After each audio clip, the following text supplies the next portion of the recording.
យ៉ាងនេះបងសុខសប្បាយទេតាំងពីបងជ្រឹងគេពេលនេះអូនមិនទាន់មាននរណាតែគេម្នាក់នោះមានធ្លុំដេញដោល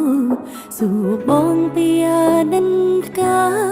ពីអាដិនសង្សារម្នាក់នេះឬអូបើអូនជួបគេអូននឹងប្រាប់បងជាមនុស្សល្អចាំគេថាមេមិនធ្លាប់ក្បត់អូនសំបីមិនដូនតែគឺអូន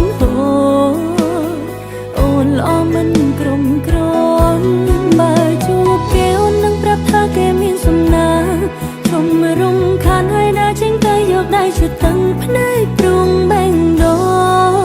មិនធ្លាប់កាត់ចង់បែកពេលនេះទឹកភ្នែកហូរជុំពោបងនឹងនាងថ្មី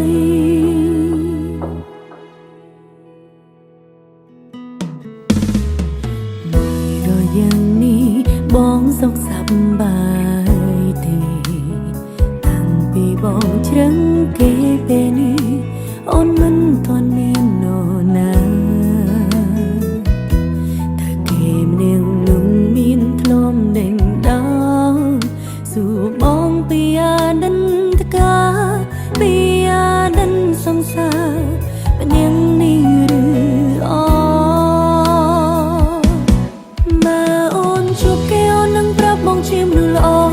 ប្រាំគេថាមានមេមិនធ្លាប់ក្បត់អូនសំបីមិនដូនតែគឺអូនអូនល្អមិនក្រុមក្រ